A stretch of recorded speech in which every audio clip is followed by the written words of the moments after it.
नमस्कार। एक बार पुनः स्वागत है आप सभी लोगों का हमारे YouTube चैनल समृद्धि आईएएस में।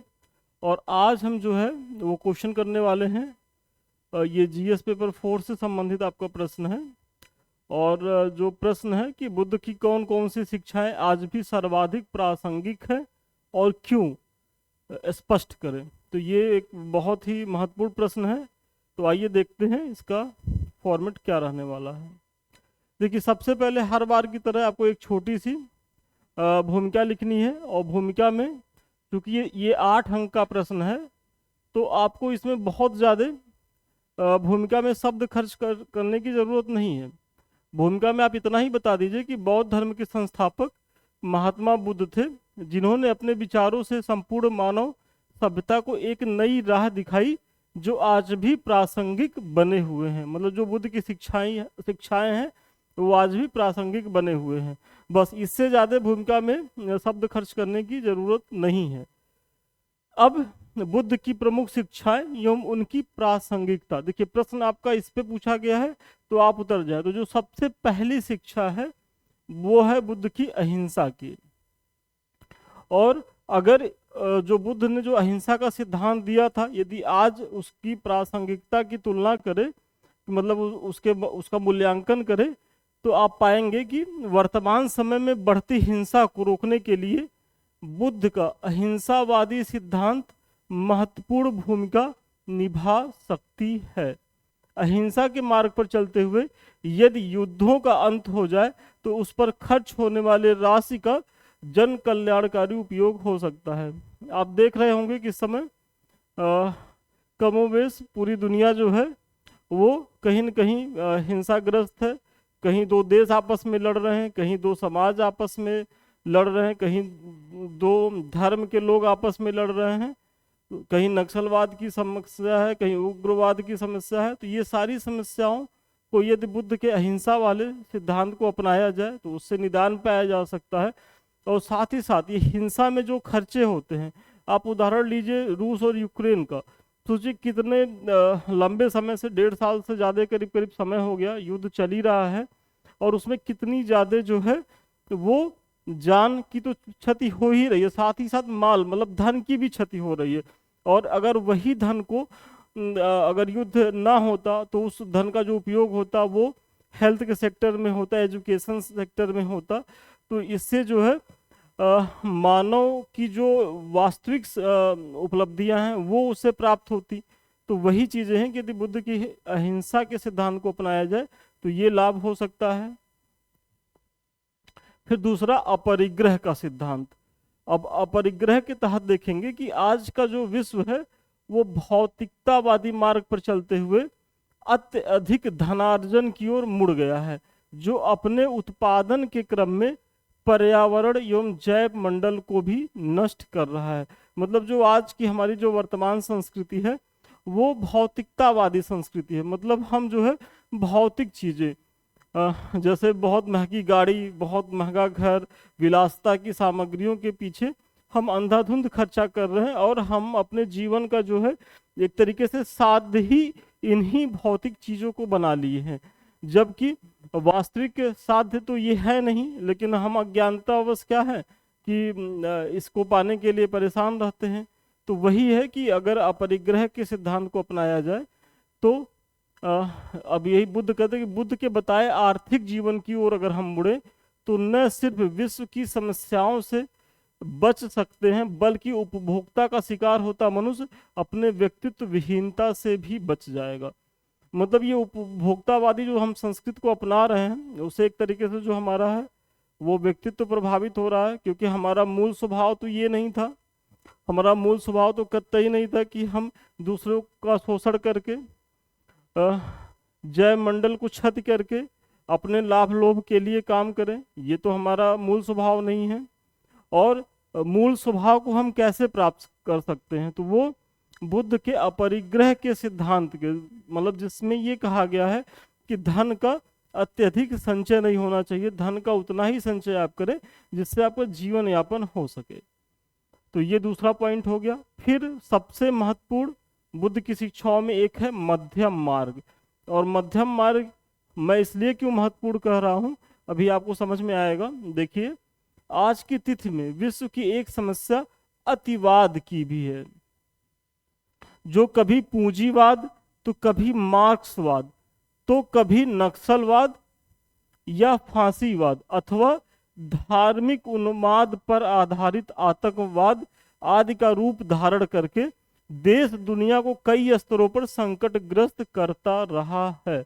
मतलब जो ये अतिवादी विचारधाराएं हैं, जिसके तहत आप मार्क्सवादी विचारधारा ले लीजिए, फिर आप नक्सलवादी विचारधारा ले लीजिए, जो है हमने बताया ही है, फिर पूंजीवादी जो विचारधारा है, या फांसीवादी, या फिर धार्मिक उन्माद कि भाई हमारा ही धर्म श्रेष्ठ है, और जो है अन्य धर्म जो है वो गौड़ है, और हम अपने धर्म को श्रेष्ठ मानते हैं, तो इसका प्रचार प्रसार हम पूरी दुनिया में करेंगे। तो एक धार्मिक उन्माद हो गया।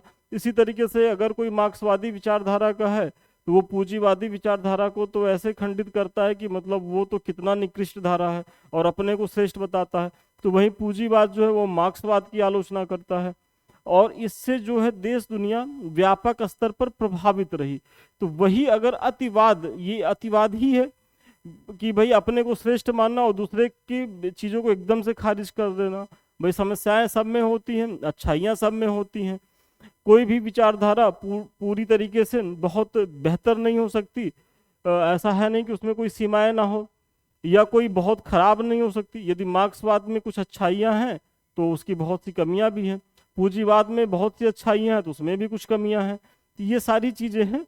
तो यही है कि इसका समाधान क्या होना चाहिए, कि मध्यम मार्ग की तरह होना चाहिए। ठीक है, हमारी भी कुछ सीमाएं हैं, आपकी भी कुछ सीमाएं हैं, इसको आप लोग मतलब इस पे आप लोग एग्री करें, और साथ ही साथ जो सीमाएं हैं उसको दूर करने का प्रयास करें। तो ये मध्यम मार्ग है, और यही बुद्ध के मध्यम मार्ग का रास्ता इसका एक उत्तम समाधान दे सकता है। मतलब ये जो जो सारी समस्याएं हैं, चाहे नक्सलवाद की हो, चाहे पूंजीवाद की हो, चाहे धार्मिक उन्माद की हो, चाहे मार्क्सवाद की हो, तो ये सारी समस्याओं की जड़ आपको मतलब इसके निदान का कारण कहाँ मिलेगा, तो वो बुद्ध के मध्यम मार्ग में है। तो आप सोच लीजिए कि वर्तमान में ये इतनी बड़ी विकट समस्याएं हैं, और इसमें मध्यम मार्ग की कितनी महत्वपूर्ण जो है वो भूमिका है।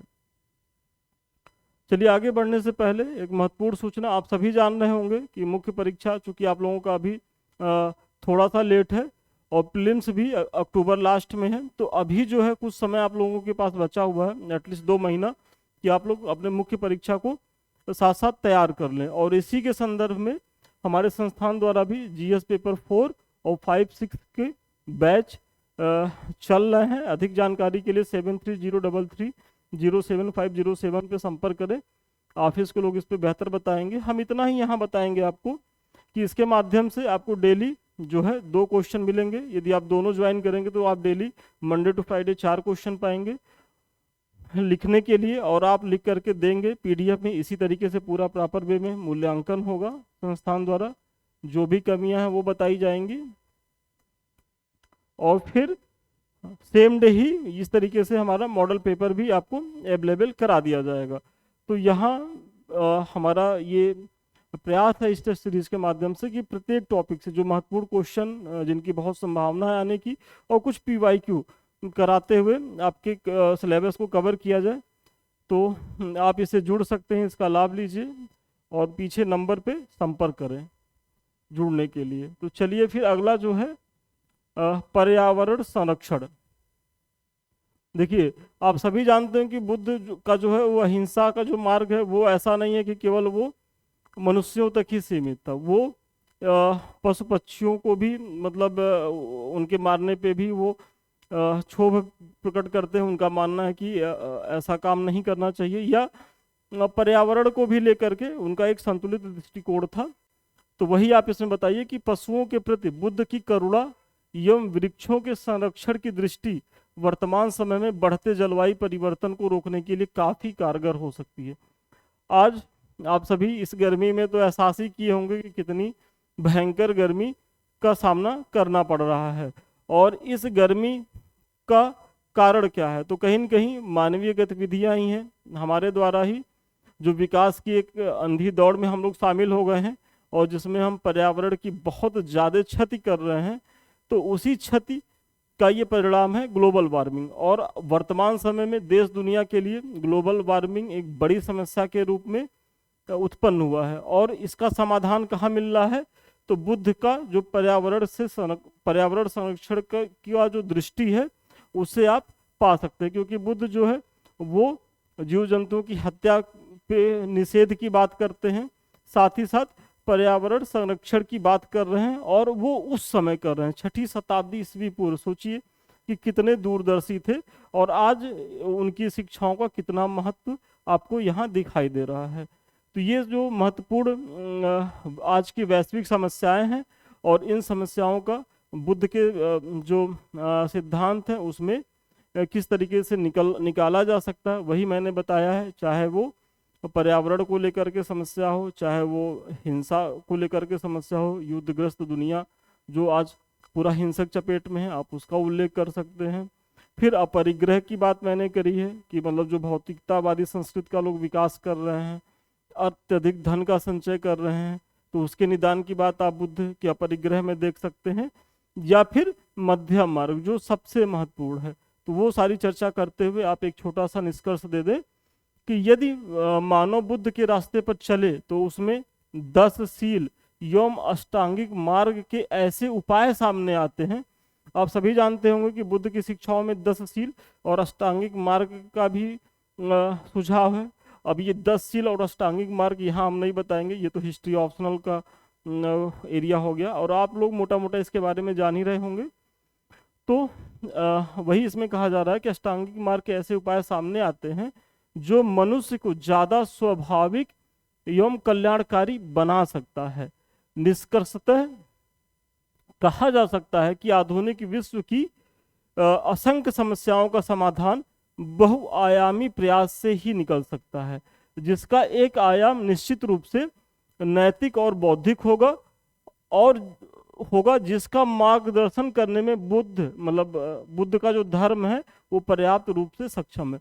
मतलब इसके माध्यम से हम ये कह रहे हैं कि भाई देश दुनिया में तो असंख्य समस्याएं हैं, और असंख्य समस्याओं का समाधान किसी एक व्यक्ति के सुझाए सिद्धांत से नहीं हो सकता, एक व्यक्ति के मार्ग से नहीं हो सकता, लेकिन हाँ बहुत हद तक बुद्ध की जो शिक्षाएं हैं वो वर्तमान समय की समस्याओं के निराकरण के लिए बहुत ही प्रासंगिक है, जो मैंने उपरोक्त चर्चा करी है। तो इस तरीके से एक संतुलित निष्कर्ष दे करके आप अपने उत्तर को समाप्त कर सकते हैं।